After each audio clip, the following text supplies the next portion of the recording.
welcome to the Police and Crime panel this afternoon. We're here for a confirmation hearing for the Chief Executive appointment.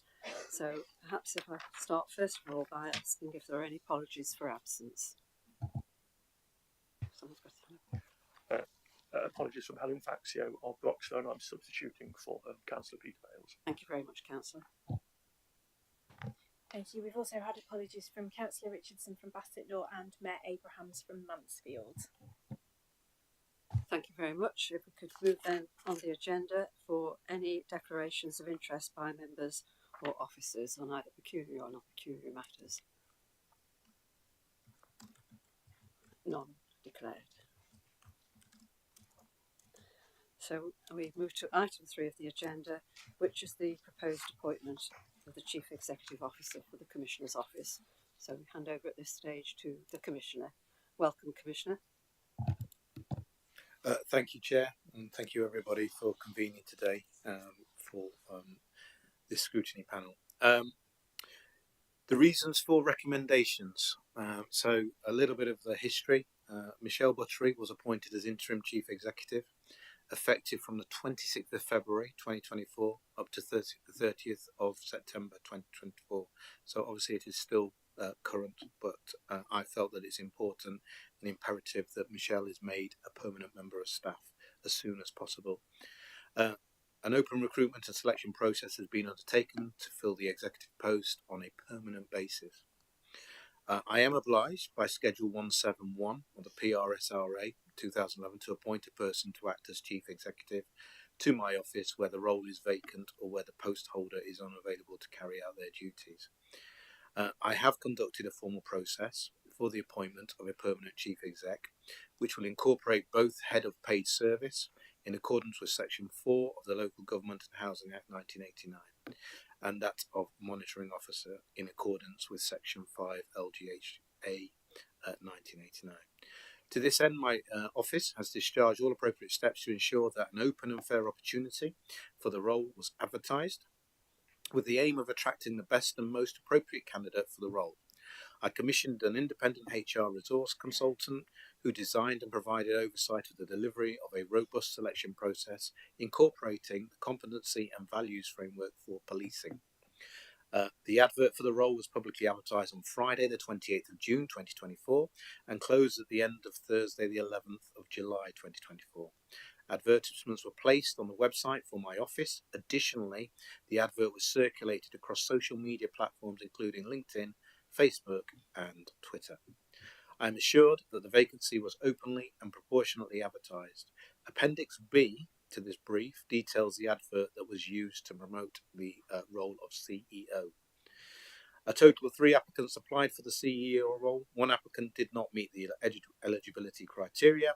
The remaining 2 applicants met the criteria and were invited to an assessment day held on the 23rd of July 2024. Candidates were required to write a brief addressing how they would support the PCC and develop the OPCC team, and conducted a roundtable discussion. There was also a competency-based interview with assessed candidates discussing assessed candidates' experience and approach to working with Nottinghamshire Police and all strategic partners and stakeholders and delivering organisational performance, innovative and management resources and employee engagement. Candidates also separately met with members of the senior leadership team and external stakeholder panels for question and answers. The panel conducted a thorough and objective, rigorous process and reached a unanimous conclusion. Michelle Buttery was successful in the interview and has subsequently been offered and accepted the role of Chief Executive for the Office of PCC in Nottinghamshire. So I wish to extend my thanks for the independent HR consultant who facilitated the recruitment selection process. It was done in a very fair and efficient manner. And I'm hoping that when the scrutiny panel review this, you will see that the candidate that's been chosen is of the highest of calibre. So without further ado, I shall hand over the process back to the chair so that you, the panel, can review and scrutinise the appointment of Michelle Buttery. Thank you, Commissioner, and thank you for taking us through obviously what has been a robust process to get us to here. Welcome, Michelle. I'm formally welcoming you in, obviously as a candidate now, rather than welcoming you as a usual member of our team, as it were. So, thank you. Would you like to give us your views as to why you want this position permanently? Yes, Chair. I've obviously had the period as interim as Commissioner. Thank you. I had the position as interim since the 26th of February, as the Commissioner has said. My reasons for leaving South Yorkshire OPCC was that I'd done 10 years there. I will take you through, if it's relevant to the questions, some of the things that have been achieved there. And the functions of the PCC were being transferred to the Mayor and Combined Authority in South Yorkshire, so I felt it was a pertinent time to go. And I'd always said to myself, if a neighbouring OPCC Chief Executive position became available, I would look to that. I live in Nottinghamshire. So I have personal investment in the area. And my time as interim has just demonstrated to me more that I want the job, so I applied. So I think it's as simple as that, Chair. Thank you very much. You provided, and we've all had the opportunity to read your extensive CV, so thank you for submitting that to the panel to give us great clarity. Can I invite then now any questions from the floor? Perhaps we could start with Councillor Ellis. Thank you, Chair, and welcome, Michelle. So you're 6 or 7 months as an interim chief executive. What's your current understanding of police and crime context in Nottinghamshire, and how has that the last 6 or 7 months changed your understanding? Yes, thank you, Vice Chair. Well, I've been full-time since the 3rd of May after the PCC elections, because I was keeping in part-time the role I've described, my previous role, to see transition through in exchange for being released early to fulfil the interim role in Nottinghamshire. And I think before I started in my interim role, I had a fairly good understanding of the police and crime context. Having done the job for 10 years, it was about a different area rather than the role. So I understood the police and crime context in terms of the role and responsibilities of a chief exec and the environment you operate in. And I'd done interview preparation and understood a number of the issues. But I think what's been key is that as soon as I arrived on the 26th of February, panel members will know that within a fortnight, the force had gone into engaged status through the HMI CFRS Peel inspection that had happened late last year, beginning of this, which was not news known to me at the time that I applied or that I started in post.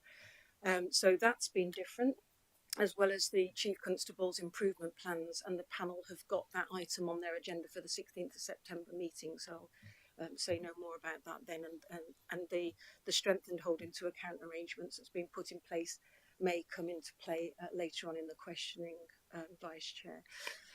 The other thing was that issues around the attacks, the tragic attacks in Nottingham in 2023, and the various reviews and investigations that had been initiated were new to me before I started in role. So again, those two key issues for the force weren't known before I came in as interim. So my period as interim has been largely taken up internally in relation to those, as well as OPCC specific issues.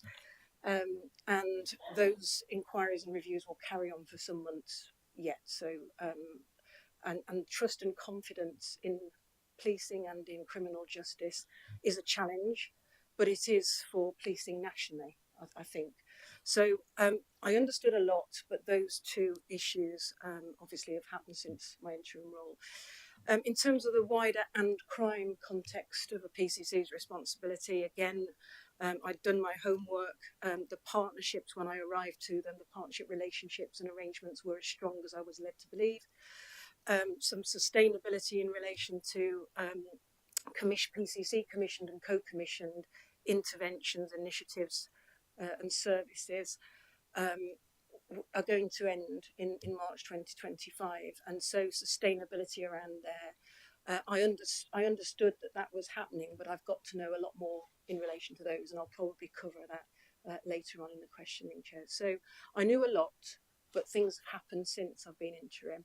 That's meant that my focus has been quite internal and force focused, but I intend to expand outwards more into that and crime context as I go on, if you are confirming me in post today. Did you want to come back, Kate? Obviously, some things happen, events happen, and they can't be predicted.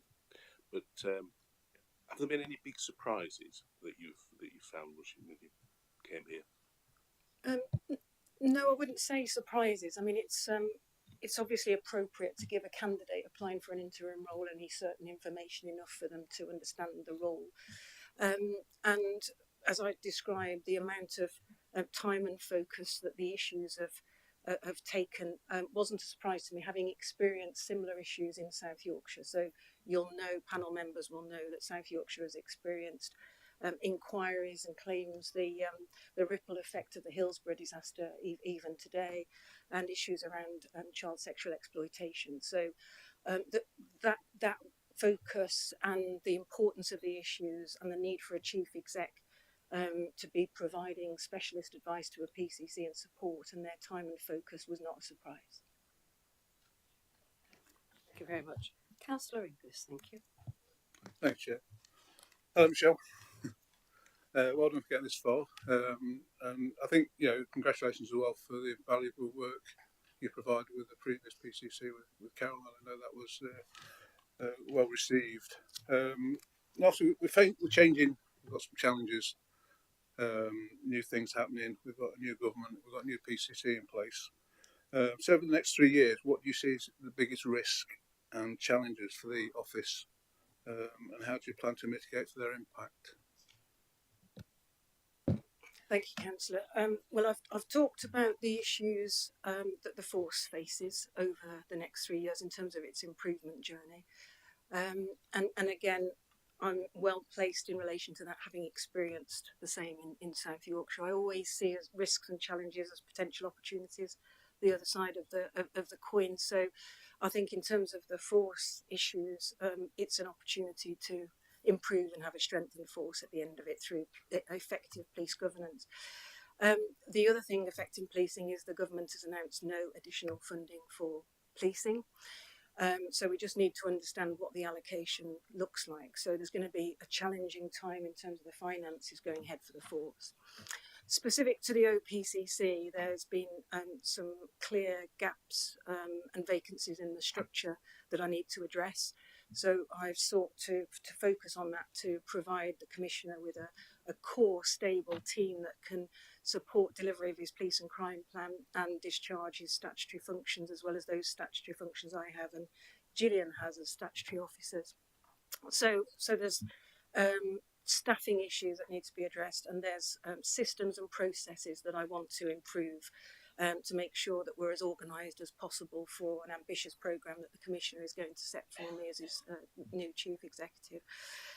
So that's the OPCC. In terms of the crime element and the broader landscape, I talked about the sustainability of certain funding streams and the partnership environment. We know that Nottingham City Council is clearly had financial difficulty, as have other local authorities, that finances are tight, but again, an opportunity, I think, for collaborative working, innovation, thinking things differently and working together to get ourselves through that. So what I've done in relation to that aspect is I've asked our Head of Commissioning and Partnerships, working with other key staff in the OPCC, to do a risk and impact matrix of all of our commission services, interventions and initiatives to show me the benefit, the cost, the funding end point, and to come up with some proposals around what's working, what needs to be continued, so that we can discuss those with the Commissioner first of all, and then extend that to our partners in the locality and service providers. But the Commissioner is challenging me to think differently and to have the team think differently in terms of what can we achieve in terms of private sector, building capacity within the community and voluntary sector, and having local solutions rather than being dependent on short-term government funding. So we're having those conversations and doing that background work. So the force has got challenges, but I think it will have a strengthened force as a result of it. The OPCC has got issues in relation to staffing and systems, which I've already started to tackle. And in terms of the partnership environment and sustainability of funding, there's work afoot there to get some options and proposals delivered to the Commissioner and discussed with partners. Do you want to come back, Yes, Councillor? yes, please, Chair. Yeah, there's some interesting things there that you plan it. Yeah, you mentioned about the police not getting an increase in budget for strength and everything. How can you address the public, well, it's misperception or perception that the role of the office is a waste of money against what some of the old timers used to call the police authority. There's that perception out there that the office is not needed, and it's taking funds away from actual frontline policing. How can you get that message across to what work you do that puts a value into it?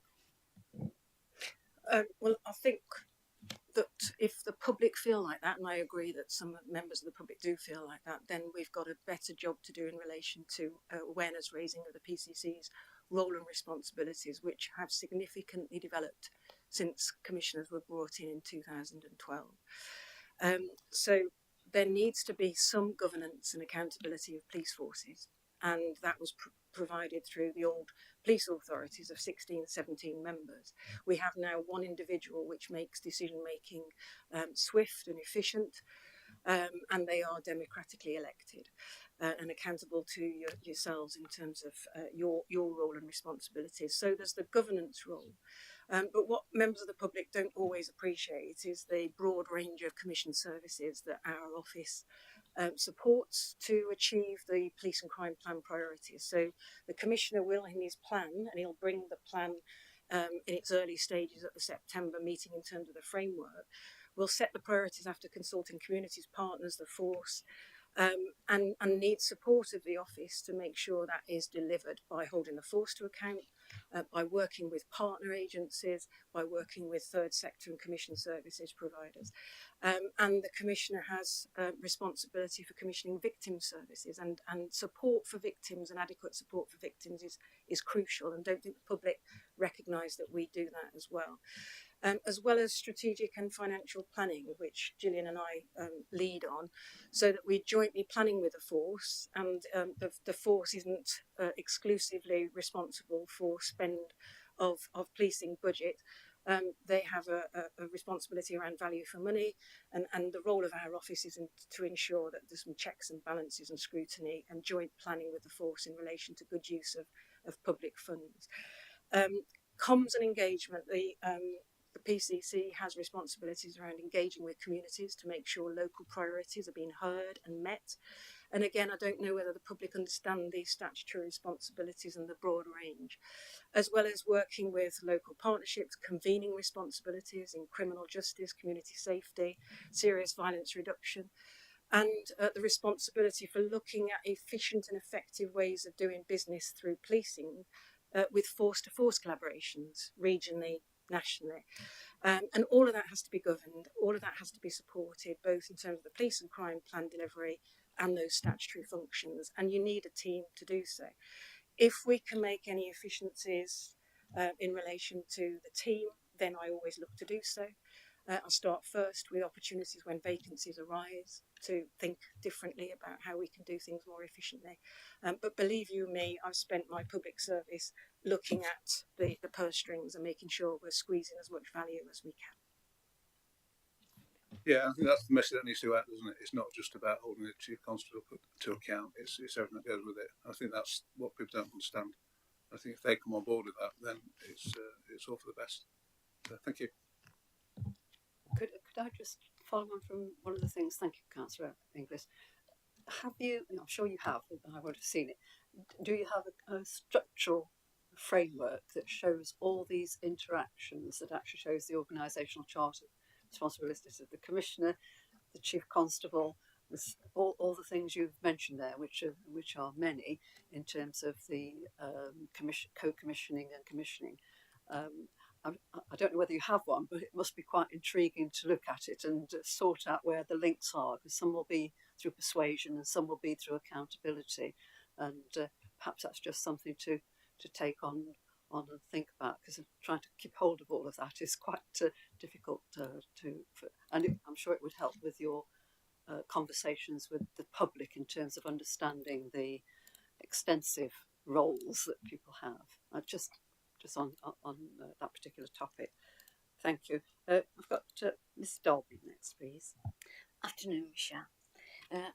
Picking up as well as you just spoke about restructuring within your team, your team have gone through a period of change since May. So how have you kept them engaged and motivated, and how have you supported the development of the staff in the last few months that you've been here?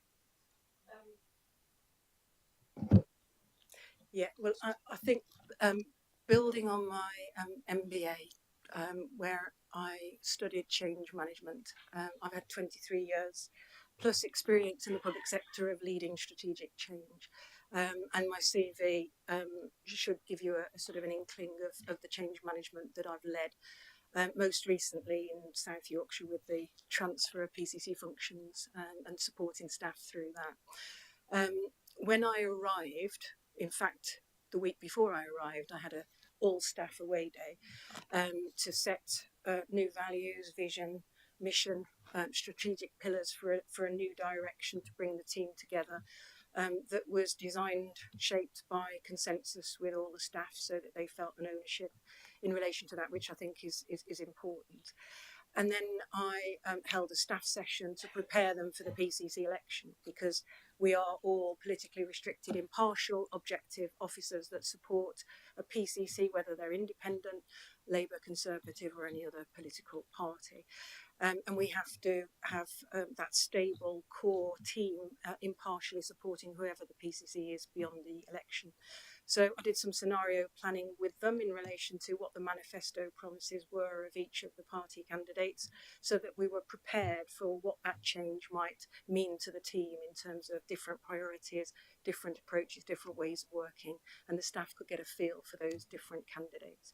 But I suppose change in general, I think I always try and foster an environment with the staff where change is normal, where staff are always wanting to experience continuous improvement and always strive to improve, which has the implication of change. That we work in a very dynamic environment in policing, and that the office is very busy, so they're already prepared for that change. And then I set that strategic direction, or there might be a burning platform, as change theory will tell you, where we can't continue in stasis. So I prepare the staff for that. I make sure that they've got signposted or actual provided supervisory support and wellbeing support for change. We do change development in relation to recognising the change curve, that you will go through different experiences at different times, and we're all individuals, so that staff know what's coming. And then it's communication for me. It's involving, not just communicating. It's staff feeling it's not done to them, that it's done with them, and that they're taken on the journey and they have a part in shaping what the future state will look like. But it's also formal and informal. And if I can give you an example, I've done change programs where we have to go through a HR process in relation to consulting on change, but I always have a door open policy so that staff can step outside the process, have a coffee with me and say, look, I've always wanted to run that bed and breakfast in Wales. I don't want to go for that job. I don't want to be in that selection pool. And it's important that staff feel that they've got those informal and formal communication routes. So preparing them for the election, I went through all of that. The SLT, Gillian's a part of that, supported me in making sure staff had questions answered, their concerns allayed. And some staff were new, had never experienced an election, so it was important that I kept communicating through that pre-election period. And I'd like to think they felt a lot more communicated with and involved as a result of that process. Can I just ask how you got their buy-in to looking at efficiencies within the team? Because I know a lot of staff fear efficiencies, thinking they'll have to do more for the same. Yes, well, again, that's about communication, about the environment that we're working in. But I haven't launched a change program as such where I've said, right, we need to make some efficiencies and I'm going to embark on a change program. I've done it very incrementally in explaining rationale for posts where they're vacant at the moment. So I haven't had to prepare them for that. But I will do in relation to the delivery plan that I'm setting with the SLT for consultation with the staff, where we will talk about value for money, we'll talk about the environment that we're operating in that I explained at the top of the meeting around the financial constraints we're facing, so that everybody will understand the environment and understand what I'm trying to do. But my approach, as I said, is to have the least impact on an already changed team, to try and minimise the uncertainty and anxiety with staff by using opportunities around vacancies first, or reshaping some of the existing resources to match what we need to deliver for the Commission. Thank you very much. I've got Mrs. Hardy next.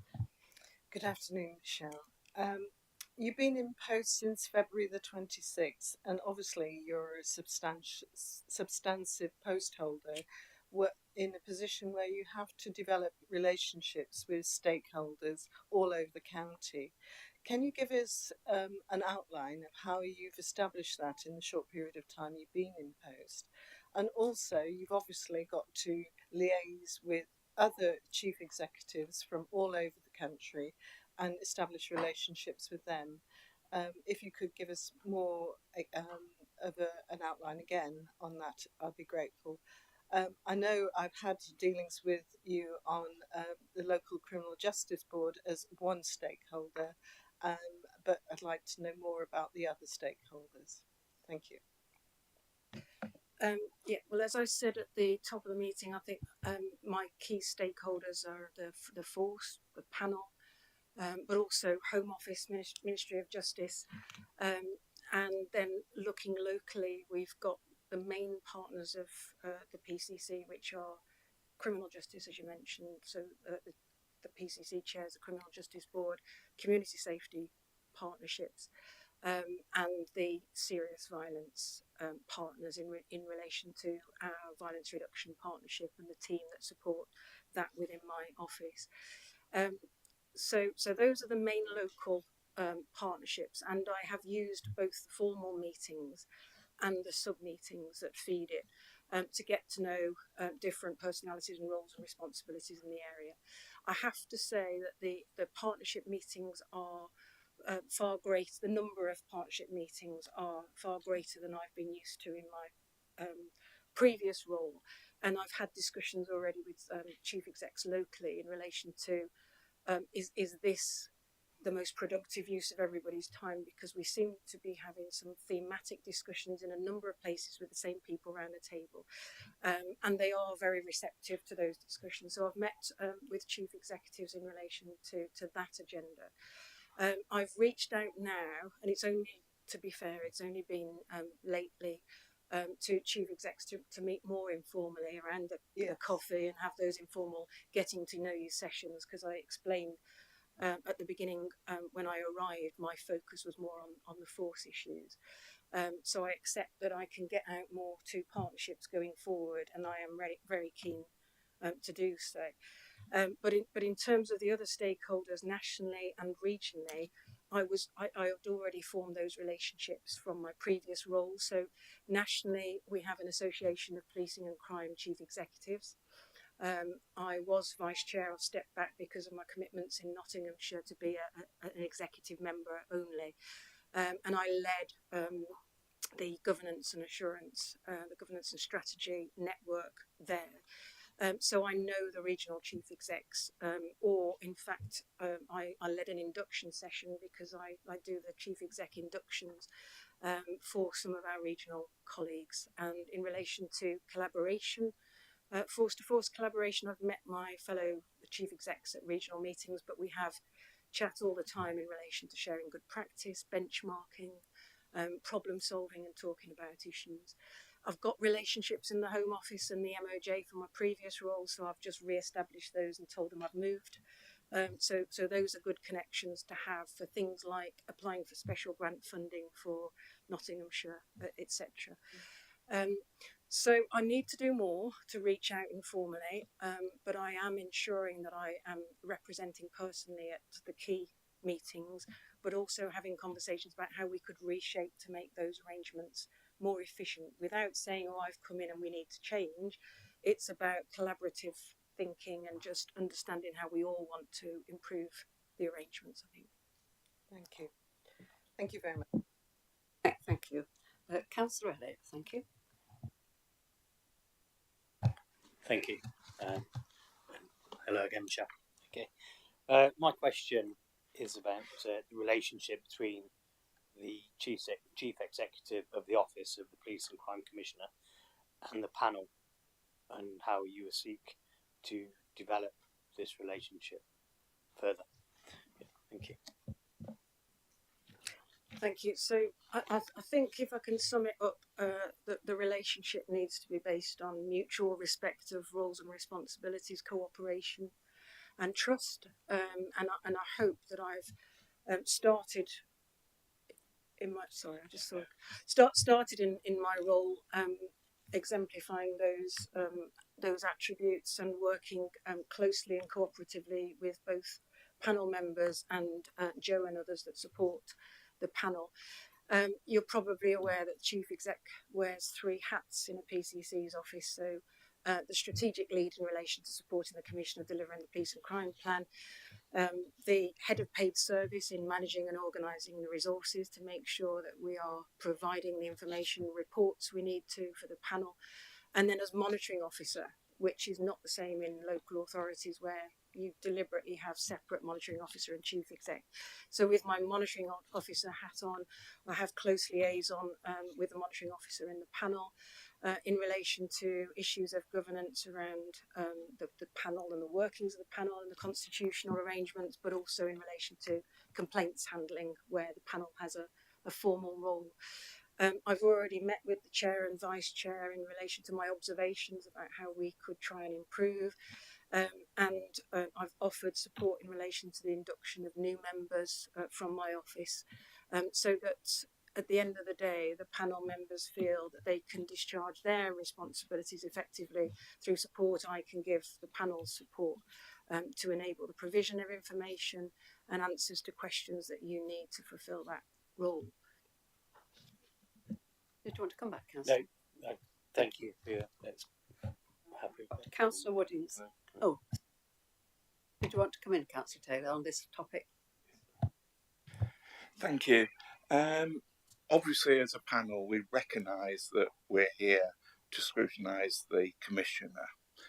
However, at meetings, we found it very, very valuable that the Chief Constable or their deputy attends whenever practical. And I wondered, will you commit to supporting us in continuing that practice, because it's something that as members we really value? Thank you. Well, Councillor, I have had discussions with the panel in relation to that and my observations in terms of good practice that I've seen and guidance elsewhere in terms of the panel's role and responsibilities, which are to review, scrutinise and support the PCC in the exercise of his functions and his decisions. And my observations about the Chief Constable and how that could cause confusion in the eyes of the public in relation to who is the panel holding to account, who is the panel questioning. However, I have said that this is the Commissioner's decision, liaising with the chair of the panel.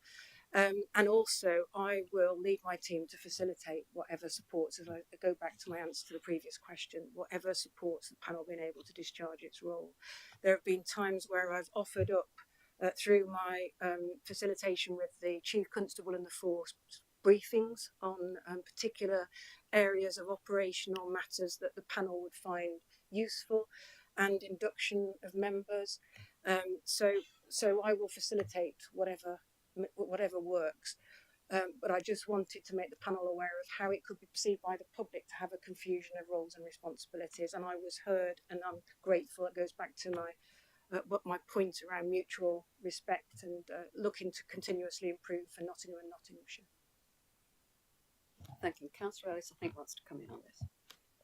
You commented in your previous answer that your ideas and the way the panel can improve. Would you want to unpack that a little bit more? It's Vice Chair. I think I may have mentioned previously that I'd like to involve the panel in relation to shaping the police and crime plan, for instance. And I know that you are seen as a key stakeholder in that consultation process anyway, but the sorts of things I have in mind are, I think the panel members can offer great value in terms of what the public will think of value for money policing. What does value for money policing look like? You represent members in Nottingham and Nottinghamshire, for instance. So what does the public expect in relation to that? So I think you can be a valuable voice as a critical friend in your role in supporting rather than reviewing and scrutinising that aspect of your role, where we can consult with the panel to be the voice of our communities in that respect. But also understanding the performance metrics that we've got under delivery of the police and crime plan. I think we can do more in terms of discussion with panel members to understand what you will find valuable, to focus on the PCC's responsibilities and role in holding the chief to account. So I think it's in that area that I have in mind. But Joe and I and those that support the panel would always be looking at national good practice as well through the Local Government Association, for instance, and developing government conversations that came out of the PCC review around the panel's role and moving forward. I know at one point they were talking about regional hubs for good practice and standardisation of things like inductions for members. So it's those areas where I am keyed into through my national role, that I'd like to discuss with those that support the panel about how we can move with the times, I think. Just a quick response. I mean, there's some areas that we could happily talk about. I would just say that as a panel, we've always taken our twin roles as challenging and supporting the Commissioner seriously. So we do see the two sides of it. Thank you. Just to thank you very much for your responses. Just to add to that, I think over the time period of this committee developing, we've found useful having snapshots of particular aspects of your service delivery. So getting underneath the stats to understand what that means. There's sort of having a little bit like the Chief Constable has brought some of her team in occasionally so that we could drill down on operational matters that aren't of interest to us, but actually, more importantly, the targets that they're trying to achieve and how we can enable things or support them. So I think we're beginning to develop a model that would satisfy, hopefully. We don't want to tread on your accountability for holding the police to account. That's clearly your role, and our job is to hold you to account. But I think the more we understand some of the challenges and with little vignettes, the more helpful it is for members to either support or even challenge in a different way. And I think we've started the conversation quite well, I think, in terms of how we interact with you outside the meeting. That's hopefully more creative and more valuable. So just to assure panel members that we haven't lost that in the ether for the time being. Thank you for that, Michelle. Thank you. I think it's Councillor Woodings next. Thank you. Thank you, Chair, and hello, Michelle. Following the recent disappointing Peel inspection of the force, which saw it move to enhanced monitoring, what opportunities do you see for the OPCC to positively influence the direction of travel, and how can you add value to that? Thank you. Well, having majored on sort of improved holding to account arrangements in South Yorkshire in my previous role, I was keen to see how the holding to account arrangements could improve in Nottinghamshire. And I think the engaged status presented the ideal opportunity to have access to more force meetings. And I have to say that the Chief Constable was very receptive to that immediately upon hearing of the accelerated causes of concern. There was no pushback at all. There was just a discussion, and this is the list of meetings. Come along to see what we do. And I think the Chief Constable sees Engage and our holding to account arrangements as an opportunity to have a critical friend have a look over in terms of different perspectives, our scrutiny team, where we can do some deep dive activity in relation to that. So there's a real opportunity around strengthened governance and holding to account arrangements. I talk about a rich picture of assurance from different sources where we can collate data in the team, put it together, do exception reporting to the Commissioner on what we see is going on, and if we need to do deep dives, then that's what we will do. And we've had open access to the force to be able to do that through the Engage status. The Commissioner has a formal role through the Police Performance Oversight Group. So the Commissioner is required to go before the Chief HMI as part of that oversight process that you described, and we'll hear more about that at your September meeting when we present a report on the Peel report. So he has a formal role, and again that's an opportunity for HMI to see how seriously the Commissioner and the office is taking things in Nottinghamshire and how we are wanting to continuously improve as an area and improve our policing for our local residents. In terms of planning, I talked about joint planning, and I've introduced, with support from Gillian, a new planning and efficiency group, which will be part of holding to account in relation to the force's delivery of efficiency savings and making sure the resources are in the right place as we see them to meet the police and crime plan and Engage status, but also a joint planning session where we can look ahead and plan together. We can look at the sorts of challenges that I described earlier in the answer to one of the other questions. But we can make sure that if there is any funding requirements to address these areas of concern identified by HMI CFRS, that's done at the earliest opportunity through those monthly meetings.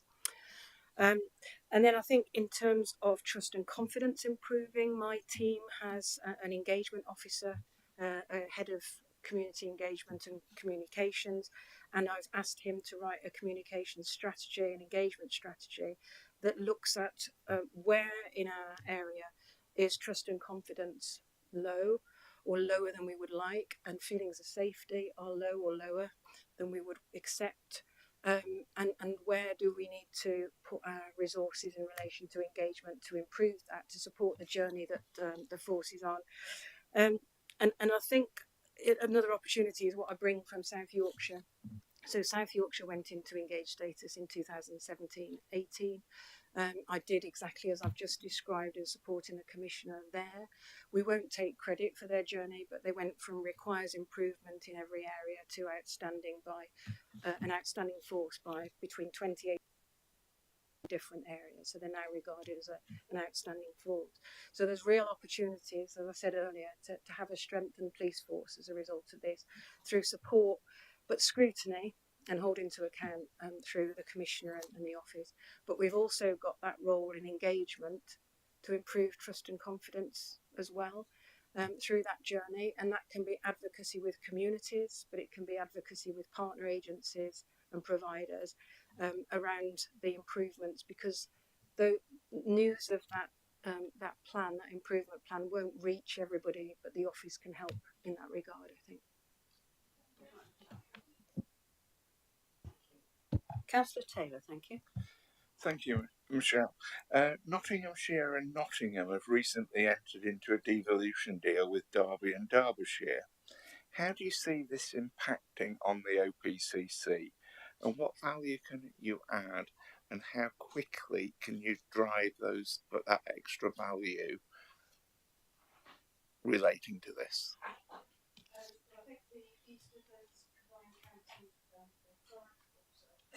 The East Midlands Combined County Authority from March 2024 has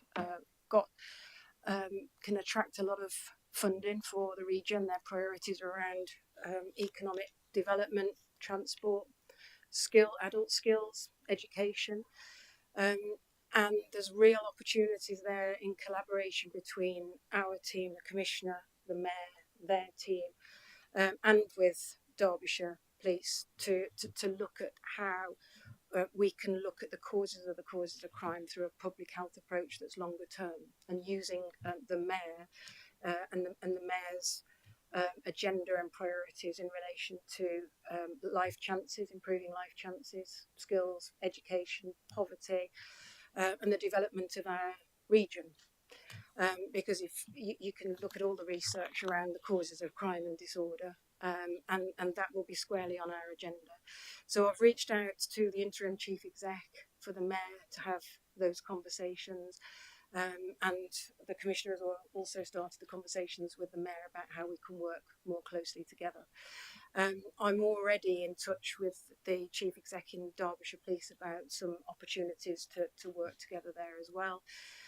In terms of what else it could mean, having come from South Yorkshire, as I say, that mayors have nationally taken over PCC functions. I don't see an ambition for that here at this stage. But I wanted to assure the Commissioner and the panel that I have that experience brought from South Yorkshire of what that looks like legally, how you construct the statutory instrument to do it, what a collaboration programme and then a transition programme looks like to lead that change.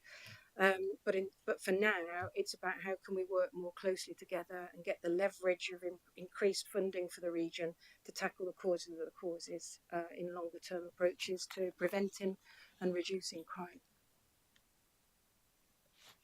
Come back, Councillor. Yes, please, only briefly. Really pleased to hear that answer. The one bit that I'd like to push you a little bit further on is how you can drive savings, particularly with Derbyshire Police, and to make sure that the two PCCs work very closely together to drive out some substantial savings so that can be reinvested in policing in both Nottinghamshire and Derbyshire. Well, I think my job would be to work on the art of the possible, but ultimately the decisions will be for the two PCCs and the two chief constables to work out what that looks like. For the region, I've asked for an agenda item that I saw was missing to go on, standing agenda item around what does future opportunities look like for collaboration, so we can always be thinking about that.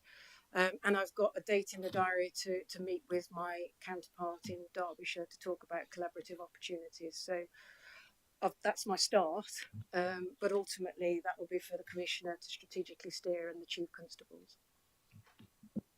Thank you. Councillor Wilmot, thank you. Thank you very much. And yes, Michelle, congratulations first of all on getting this far as being the new towards the opportunity of being the CEO at the Office of the Police and Crime Commissioner. I think you've done very, very well so far. But there is a question that I think we're all very interested to listen to, and the question is, how would you handle a situation where the PCC wanted to follow a particular course of action, but you felt it was unwise? I wonder what your response to that would be. Well, I'd hope it wouldn't be career limiting conversation. So I think the first thing to say is that the Commissioner needs around him a decision-making process that ensures he makes quality, sound decisions through the inputs and the due diligence checks that go on. So Gillian and I have led a process to improve that decision-making process. So the Commissioner gets decisions that are well thought through, and we reject anything that doesn't look like that. The Commissioner and I have also developed a relationship and arrangements from day one, an understanding, again, of mutual respect of roles and responsibilities, to take my advice as monitoring officer. And we've got in the formal decision-making process that you must take the advice of the monitoring officer and the chief finance officer as the two statutory officers. You said unwise, not unlawful. If it was unlawful, then my monitoring officer role and statutory responsibilities would kick in terms of any contravention of law or maladministration, and I'm clear what my responsibilities as monitoring officer are in that eventuality. But you talk unwise. So if it's unwise, I could give advice, I would give risks and benefits, I would scenario play some of my experiences and knowledge from elsewhere with the Commissioner. But I like to think that we've developed an understanding, as I say, that he takes my advice and he listens to it and he reflects. And that's the relationship I would like to foster and continue going forward. Ultimately, the decisions are the Commissioners, so I can give advice and seek to influence as strongly and with evidence. But ultimately, unless he's delegated the decision formally to me or somebody else, the decisions are his, and I'm clear on that. It's the Commissioner who makes the decision. Do you want to come back, Councillor? Much, Chair. A couple of questions that also a lot of people have been asking me in the last few weeks about the position. How do you feel you settled into your post as the interim Chief Executive and working with members of the Office of the Police and Crime Commission? Did you find any problem areas at that time? And the other question people have been asking me, will you be reporting to the general public all of the work being processed by your office in the future? The example is, a police example, police do some excellent work in making people feeling safe, but the perception out there is that they're not working hard enough in that area, and that they're not catching enough criminals. When in fact, a lot of things is happening, but is not publicised. I just wondered how you felt about that, and would you be reporting on any of those types of issues? Thank you. Well, I think your question, Councillor, breaks down into three parts. So did I find any problems? Well, I think I've described those through my answers to the questions and at the beginning in relation to some of the challenges. So my immediate need is to get a core, stable, strong team to properly support the Commissioner. So that's really my summary of the challenges for the OPCC itself. In terms of the communication, yes, I think we need to get the word out of the good things that are happening. Certainly that the force are doing, and I've described how I've tasked my head of comms and engagement with a comms and an engagement strategy in relation to where trust and confidence and feelings of safety are at the lowest, where we can target that engagement and communications. I think one of your colleagues also raised, do people know enough about the roles and responsibilities to know the value that we're adding as an office? So I think we need to do more there, and I plan to do it. And there was one other aspect of your, yes, in terms of delivery.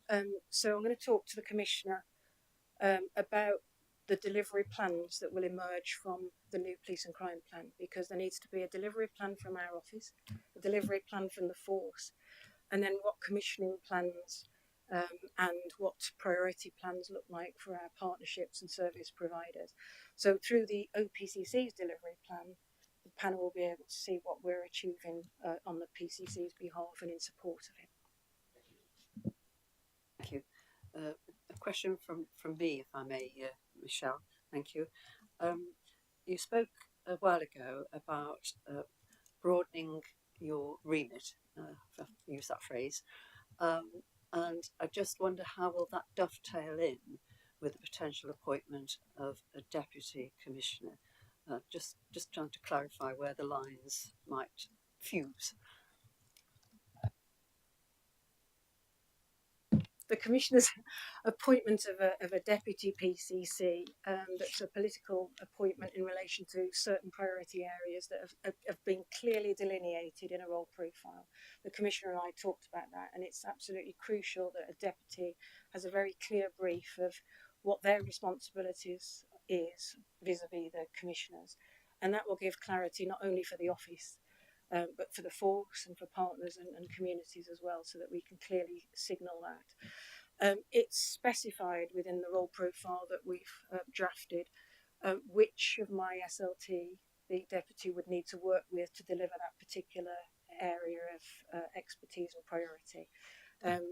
And the only overlap with my role is in relation to what your colleague asked about the work with the East Midlands Combined County Authority, where I will be having conversations, and we're asking the deputy to also have conversations. But I see my role in having those conversations at an officer level, with the deputy PCC having those political conversations. So it will need some working through, and when I've seen the practice and experience in areas elsewhere, there is the potential for overlap and confusion and treading on one another.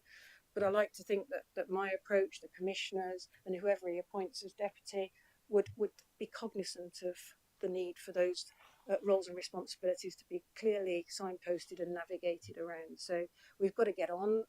We've got to absorb the deputy PCC as a member of the team, working closely with my team and the work that's already gone on. But they will also be a political appointment that works very closely with the PCC.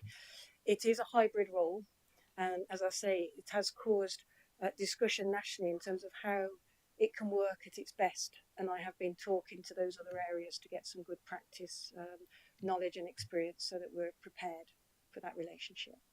Thank you, Michelle. We've given hopefully everyone an opportunity to ask some detailed questions of you. It's your turn now to put the panel on its merit. Are there any questions you'd like to share or ask? Please feel free.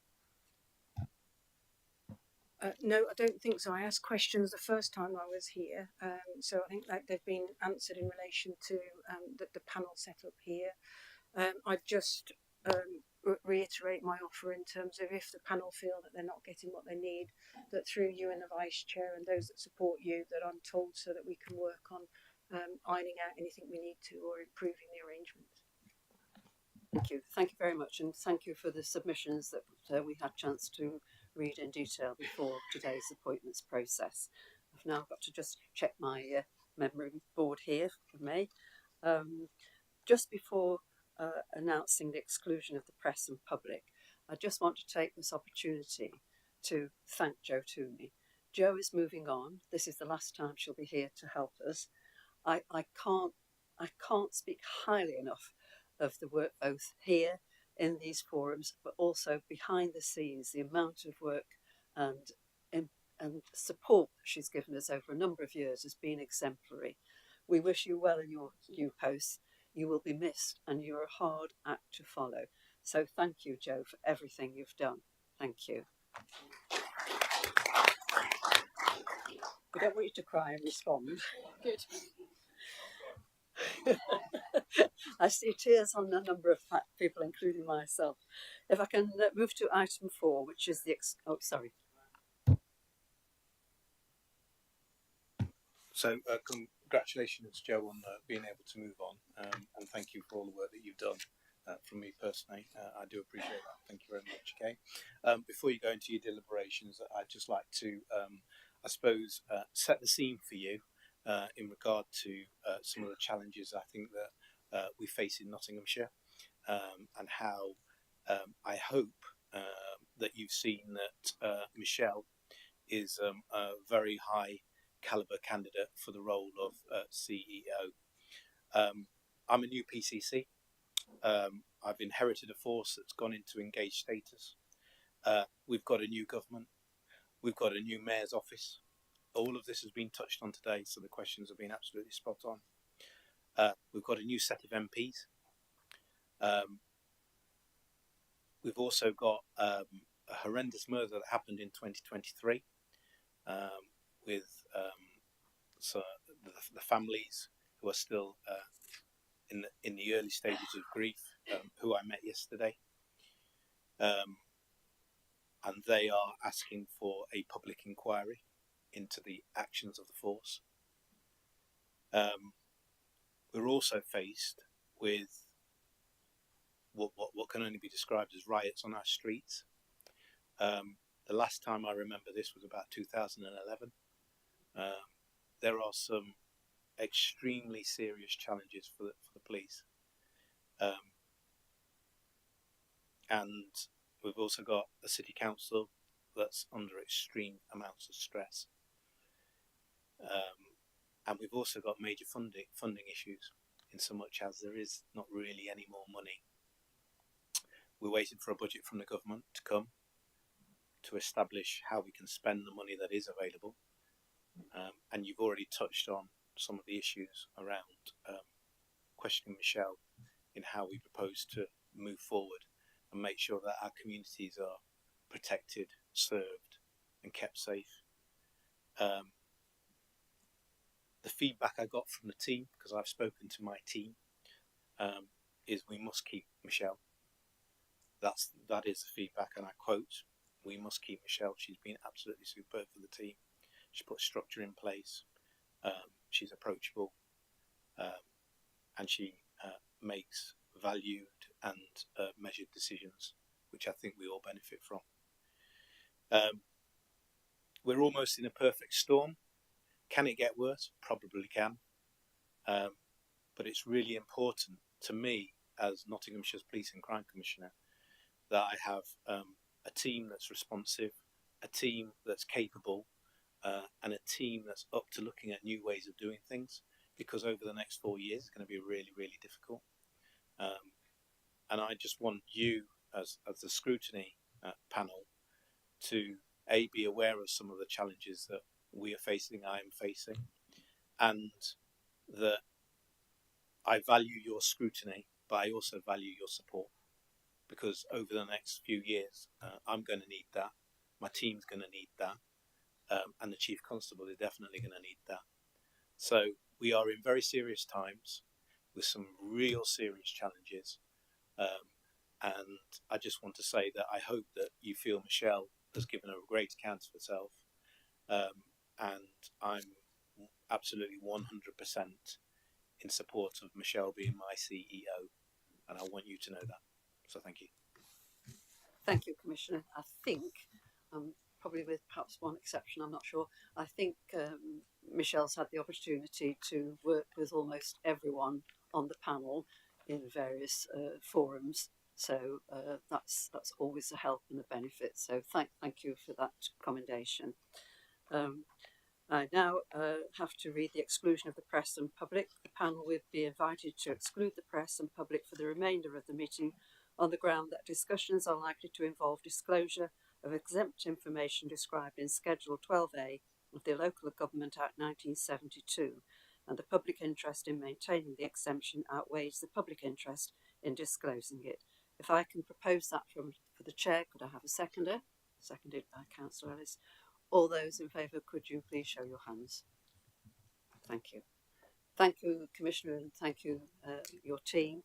We will now move to a confidential place and hope to be